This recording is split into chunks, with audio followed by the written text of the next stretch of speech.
Sounds of Southland, Monday, July 26th, 2021. This is the addendum to the first episode that we did about the baseball team.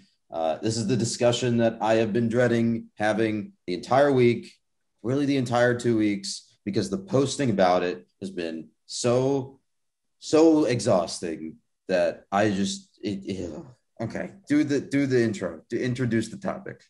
All right. So, in case you, I guess, just got back from Mars with Elon Musk or were living under a rock or whatever, Texas and Oklahoma. Big damn rock, let me tell you. I mean, we're a week into this chatter now. It seems like a done deal that those two schools are going to the Southeastern Conference. Yes? They are, at least in their own words, they do not intend to extend their grant of rights past 2025 and intend to evaluate all possible opportunities for competitive performance in their sports. That is not a direct quote. I paraphrased it, probably also wrong. But that is a situation that is currently among us.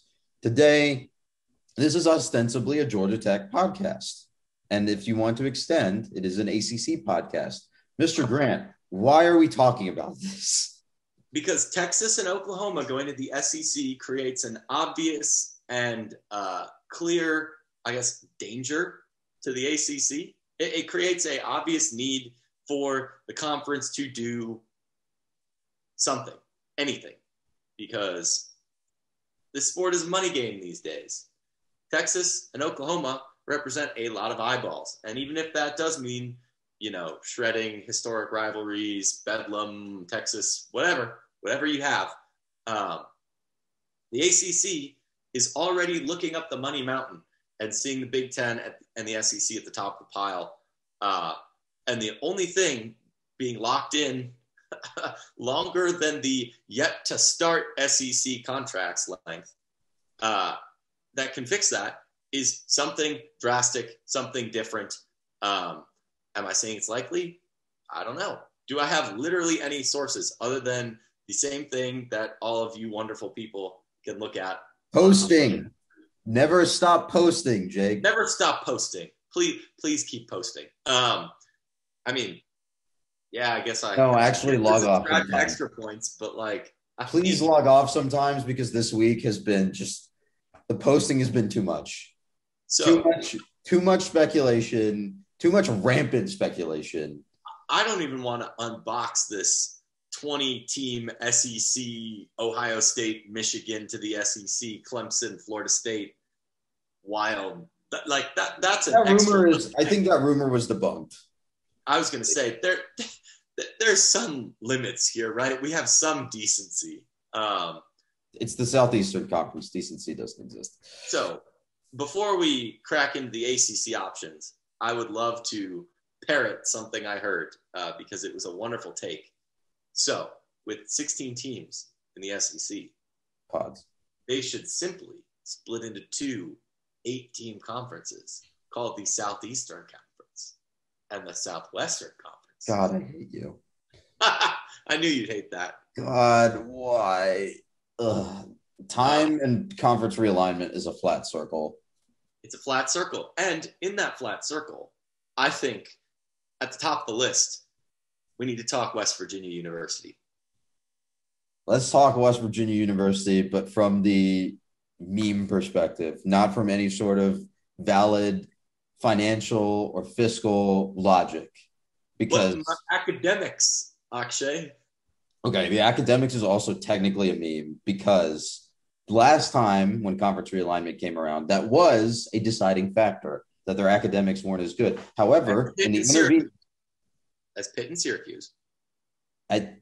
intervening years, I am told from Reddit and other sources, truly redeemable and trustworthy sources there, that their academics have improved. I don't think they're an AAU member, but I also don't think the AAU member actually matters to anyone other than the Big Ten. But they are an option on the table. The SB Nation blog, they're the Smoking Musket. has Yeah. been like publicly trying to court the ACC for West Virginia. It makes sense from a backyard brawl scheduling perspective, from like a Virginia Cup scheduling perspective, from a let's put another team in the footprint that can travel to Pittsburgh and Syracuse reasonably well perspective. That has A lot of existing rivalries with half the conference: Louisville, Syracuse, Pittsburgh. the Big East will never die, is what I'm hearing. I think I am first off thankful that you did not take my academics and go, but we let in Louisville, considering I now have family who attends the University of Louisville, and I would have to smack you. Is she technically already? She moved in technically? No, not till next month. Okay. So I can still make that joke, and I will put that in the back pocket for later. What was I going to say? No, West Virginia, the backyard brawl, Pittsburgh versus West Virginia is one of the best rivalries in the sport. It was one of the most obvious tragedies lost when, I guess, rivalries went away. You can talk Nebraska all you want, but Texas A&M, it's not really a rivalry, so I got to rank West Virginia. They're not rivals. They're not rivals. They don't play each other, Jake. They haven't played each other in 7 years or 8 years. But and we can save a soliloquy for the end, but I won't be able to do it as well as Matt Brown and Brian Fisher. If you've not heard their emergency podcast on this, go listen to Going for Two. They don't pay us anything, but we really like what they do. Other options for the ACC. West Virginia would be 15. The obvious 16th, as everyone knows and loves, has to be Notre Dame, right? Yeah. So with Notre Dame, here's the thing. David Hale did a thread earlier this week about effectively the cost of independence for Notre Dame.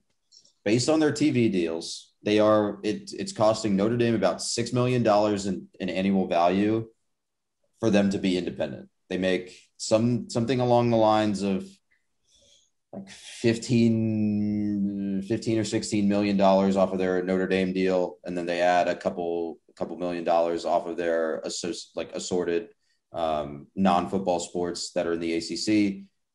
The ACC pays out about $20-something million plus, the non-rev share for non-football sports.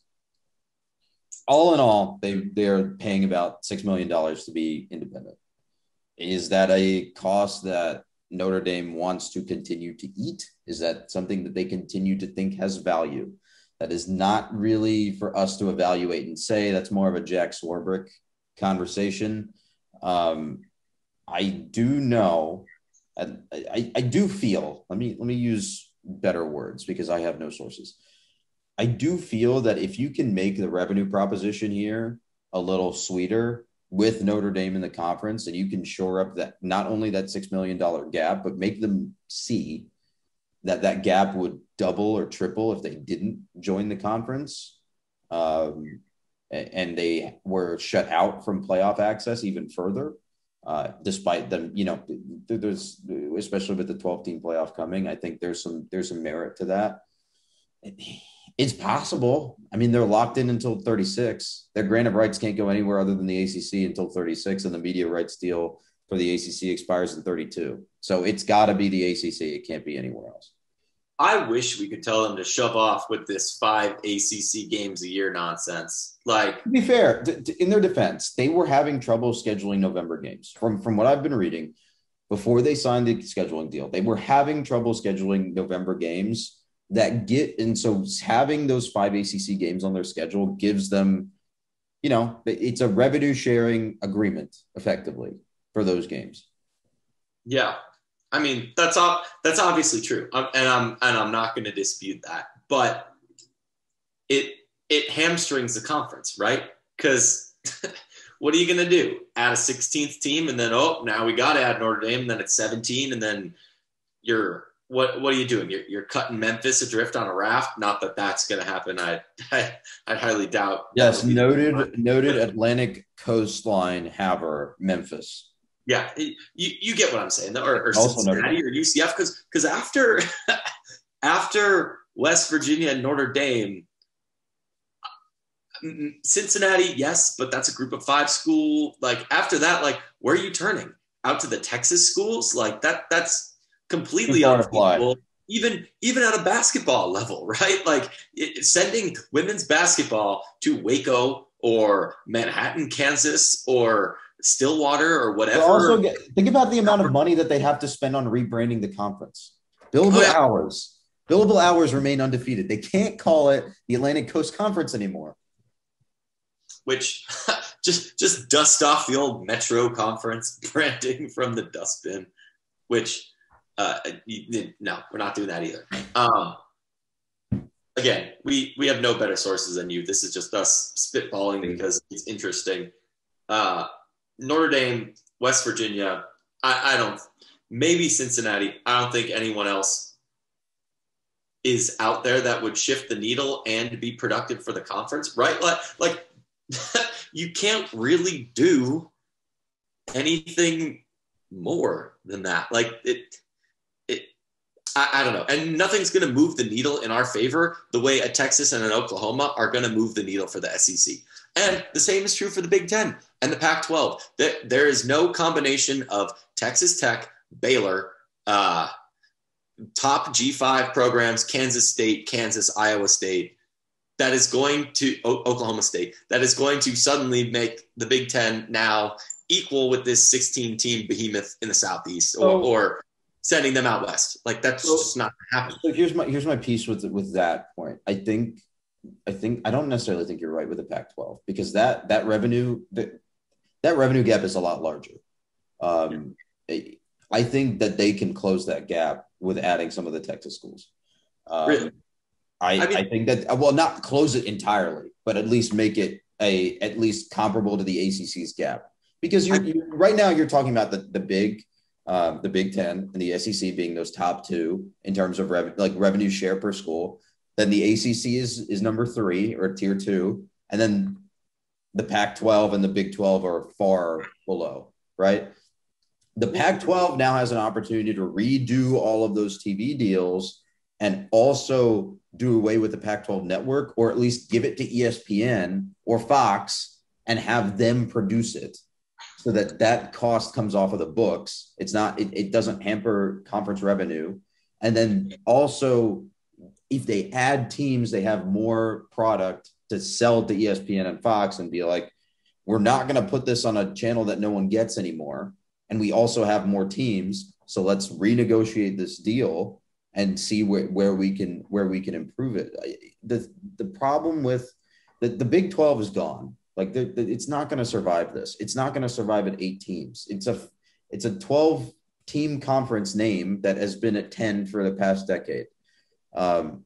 I don't think that they backfill with G5 teams. I think all those schools look to bolt. I don't see any way that this ends with 5 conferences in the power as autonomous conferences again. I really do think that adding some of those Texas schools is going to help the Pac's revenue deal. But the problem with that is that the Pac has just a very aggressive, I don't know what it is. And this is just discussions that I've been reading through in Discord and online. The Pac has a very vehement distaste for the religious schools. Mm-hmm.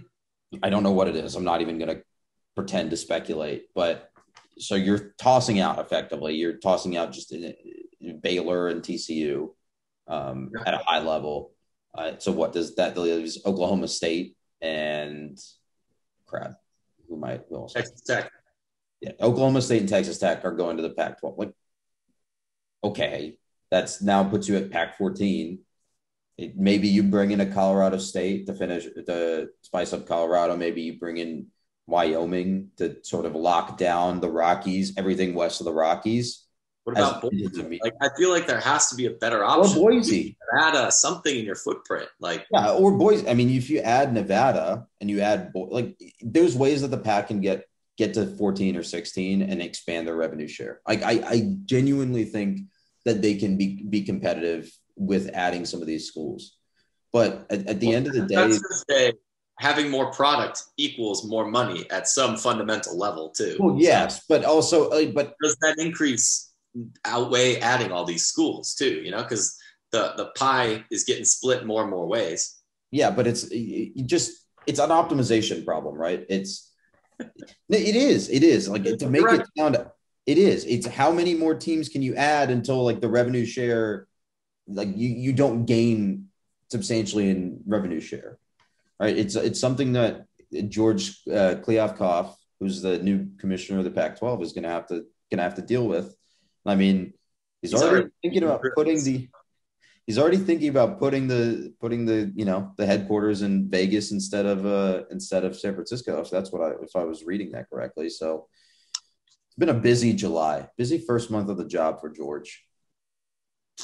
I mean, this is a ridiculously eventful, silly season for sure. I mean, since baseball ended, 3-4 weeks ago, it's just been one thing after another, after another, after another. So what will August hold?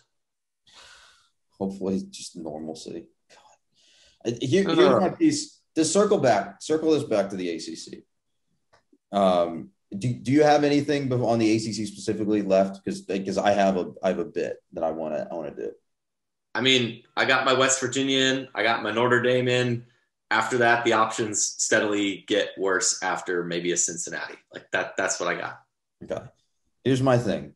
I don't think the ACC makes a move. And here's why. It's the optimization problem that we just talked about with the Pac-12. Even with West Virginia and Notre Dame, I don't think they make enough money because they can renegotiate the TV deal. Even if you add West Virginia and Notre Dame, I don't think that they can make up the shortfall. Right now, we talked about the SEC's payout, but we haven't really put a dollar number on it.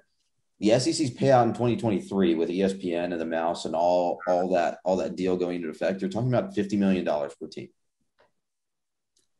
The ACC on average is at what $25 million per team ish. Weren't we at 23 last year? Something like that. And yeah, you're at 25 or 23.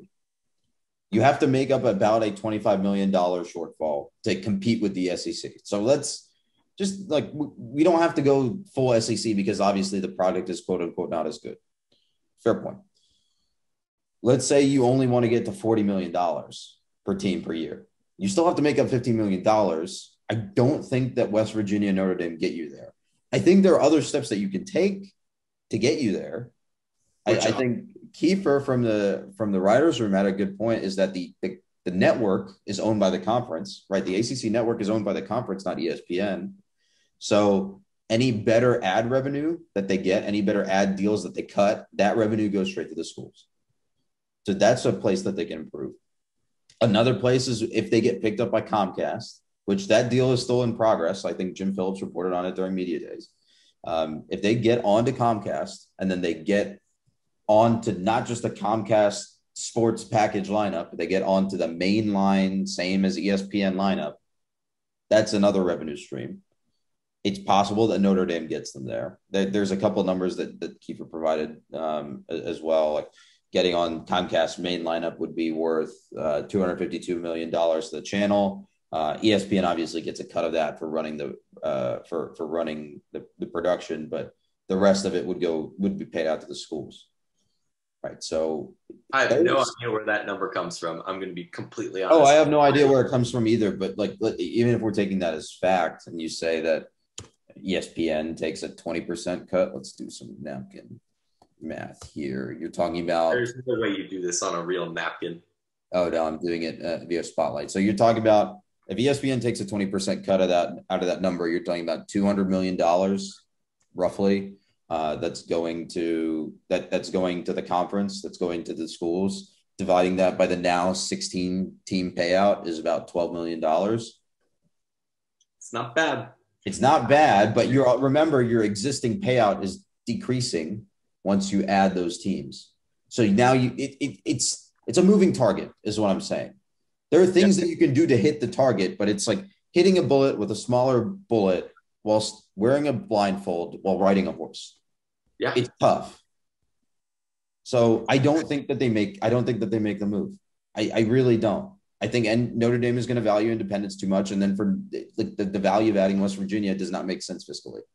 Yeah, I mean, I love that we have the perk of talking about this with stability. And I know that if all these schools were not locked up with quite the extent that they are, Clemson, Florida State would be in the mix. Absolutely.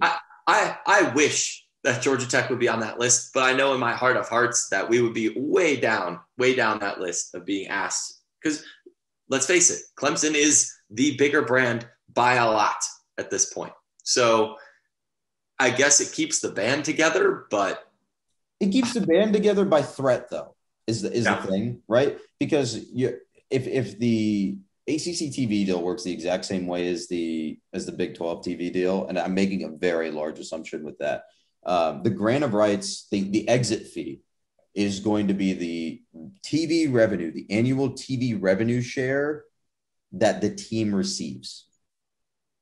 The problem with the way that Texas and Oklahoma are able to get out of this for the Big 12 is that their grant of rights ends in 2025. So that's 4 years of TV revenue, right? 4 years of TV revenue that they have to pay out, and their TV deal is worse. So I think the number that was floated around per team was about $150 million. For Texas and Oklahoma donors, like bolstered with oil money, that's not a lot of money. It's really not a lot of money. So what you're telling me is we need to Peloton guy our way into the SEC. Sure, but my point is, our TV deal doesn't end in 2025. Yeah, if I remember correctly, it ends in 2032. So you're looking at an extra 7 years of TV rev at a higher rate that you would have to pay out of pocket in order to cut and run. You're ruling by fear is not the right word. You're ruling by fiscal might. That is the one thing. If I can give Swofford credit for one thing, I guess it's going to be two things in a minute here, but if I could give credit Swofford for a couple of things here, it's that he locked the membership and Notre Dame into this plan. Because Notre Dame's grant of rights, like we said earlier, is locked in until 2036. The only conference that they can join until 2036, unless they pay the ACC an absurd amount of money, is going to be the ACC. So how do we navigate this situation is the next bit. I will note, and this is something that came up on Twitter, again, posting. If you look at the SEC's organizational, like the conference documents, they don't have an exit fee. They don't have an exit fee for their grant of rights. They don't for the conference. Because here's the thing, they know that they're the biggest college football media entity. Even if maybe the Big is technically right now, the Big Ten is technically right now by media value, they know that they're the biggest college football media entity and the biggest college football market. They know that if a school leaves, 30 will be in their place immediately. So it's basically F around and find out for anyone that wants to leave the SEC. Like, okay. We don't really care about your revenue stream. Someone else will come and pick up the slack. Do you think we would even worry about this if we never left the SEC? No, because we'd be Vanderbilt, just sort of watching the smoke and fire. Fair. Okay, I say Vanderbilt in terms of not necessarily. There's a quality argument that we have to talk about that, like where the program would be at, but like effectively Vanderbilt. Vanderbilt is like the most academic school in that conference, or like least sports performing, let's say. They're not worried about getting kicked out. I don't think we would either. I mean, I wouldn't worry about being kicked out. I just mean, like, would Joe Blow, casual fan, you and me, like, we're in the SEC already. Like, doesn't matter. Because at some level, that's how I take this realignment. Like, we're in the ACC. The network's not going anywhere. Like, I have two more pieces to say on this. I'll see you on Labor Day for kickoff against NIU, like. Yeah, so I have two more pieces to say on this. Number one, and I think I said this in Slack earlier in the writer's room, it really sucks that ESPN is pulling the strings here. And it's ESPN because they have a virtual monopoly on the entire industry, right? They have a TV deal with almost every conference. Even the Big 12 or the Big 10 and the Pac-12 can't be fully rid of ESPN. They can't be fully into Fox because they have to be plugged into the media machine that is ESPN so that they get whatever paltry amount of media coverage that they get. Yep. It's like an indulgence. They're paying an indulgence to the Mickey Mouse network. Yeah, it stinks because it's like it's a if this was any other industry, if this was like an actual industry and mindshare was like actually regulated, this would be a Sherman Act violation. Yep. Like, it's monopoly power. And ESPN's looking at the purse strings and looking at the situation with each conferences and just tipping over dominoes. And it sucks. Networks, bowls, playoff.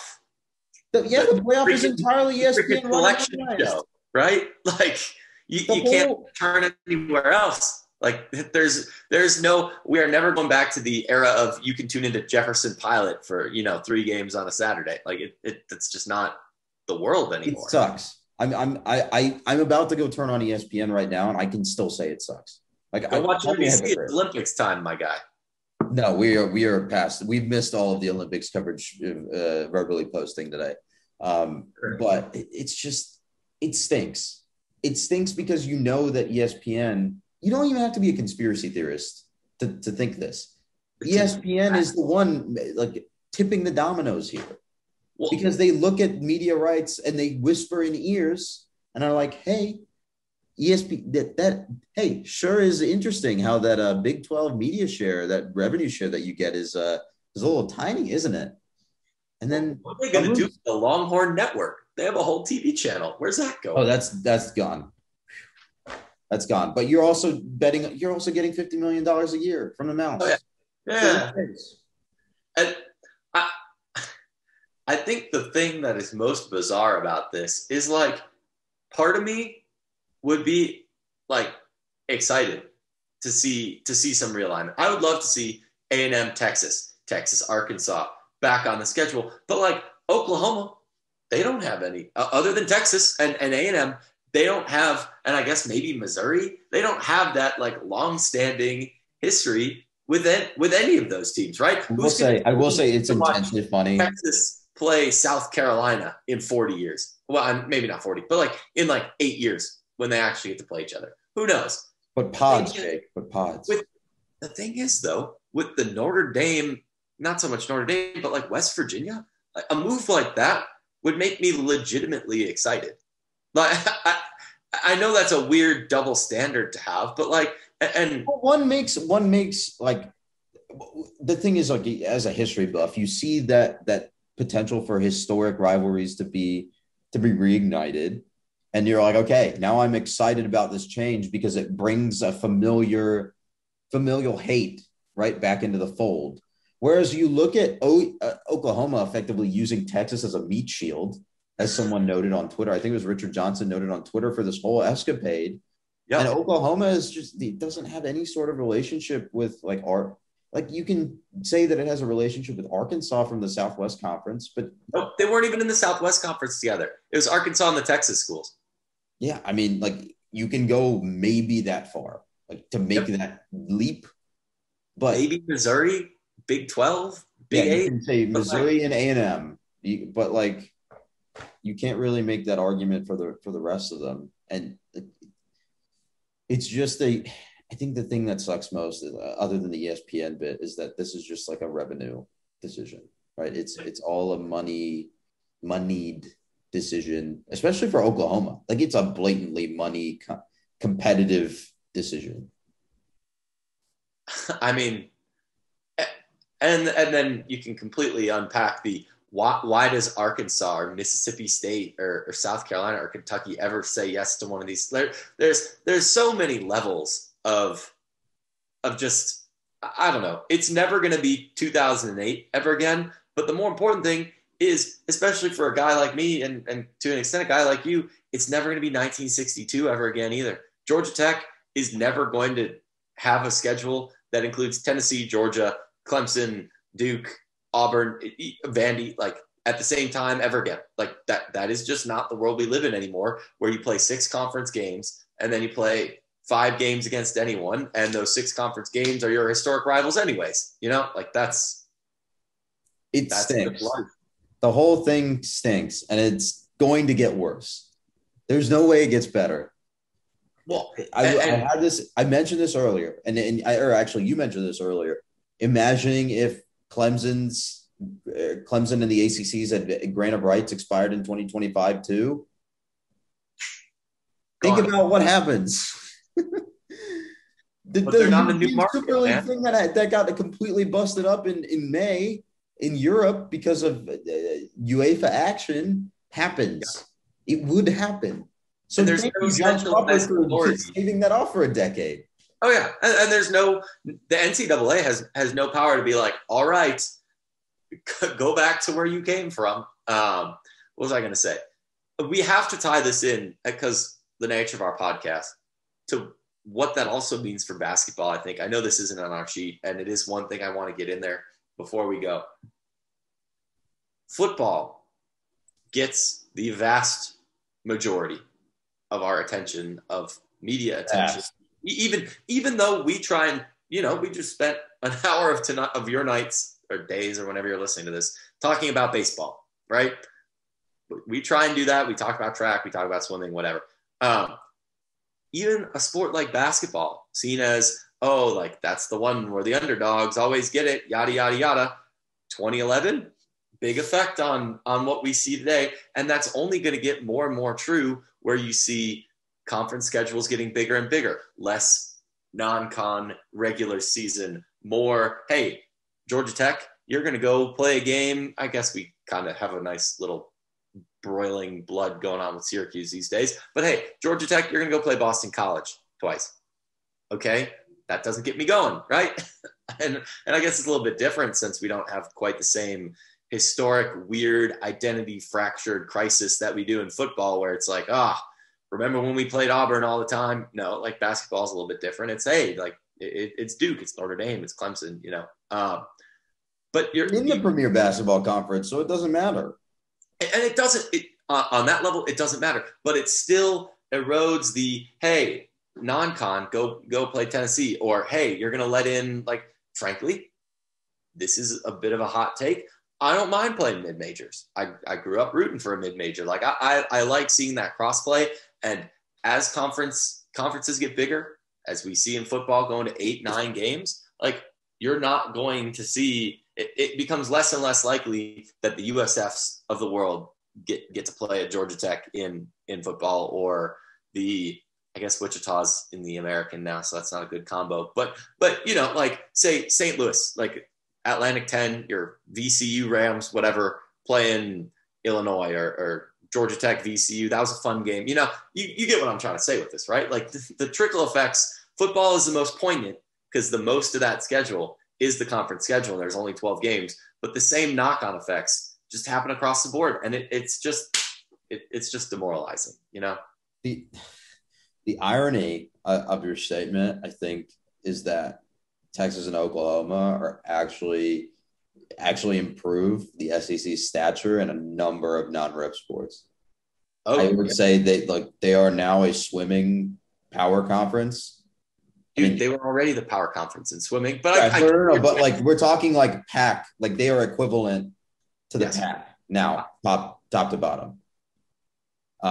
Like baseball, their baseball profile increases not dramatic. They were already the best in baseball. It's like not even fair. Their basketball profile goes up too. The basketball profile goes up pretty significantly because Texas and Oklahoma are usually pretty decent.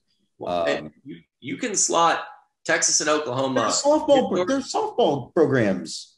Oklahoma softball by itself. Well, that's the best program in the country. Like, they go into the SEC. It's like it raises the profile of that conference and softball too. It actually helps in a lot of other.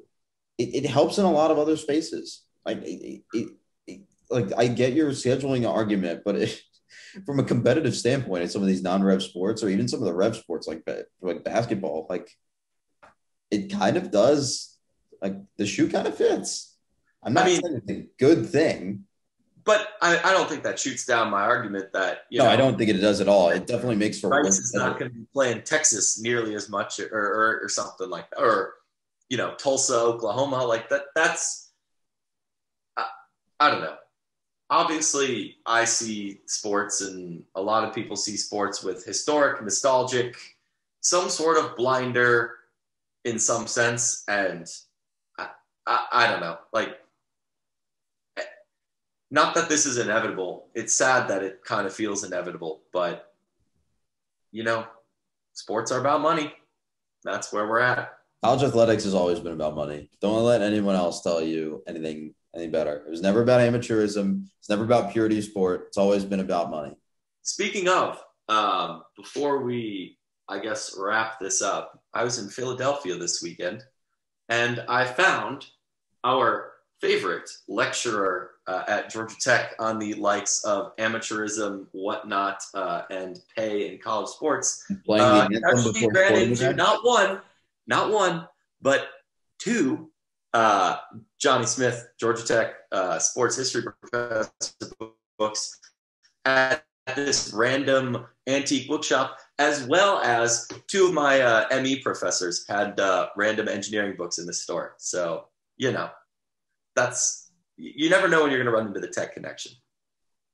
It's very odd. I feel like sometimes you go looking for that. It's very weird. I mean, I went to the sports section, and then I went to the engineering section. That's what I'm interested in. Like, I wasn't going to buy a cookbook. What a multi-sport athlete here. Truly, a multi-interest athlete. Mechanical design and baseball. Yeah. Mm-hmm.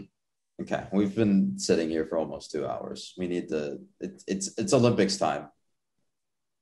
It's bedtime, man. We're working men now. It's Monday night. My guy, 4 a.m. wake up call. U.S. Women's National Team. Let's party.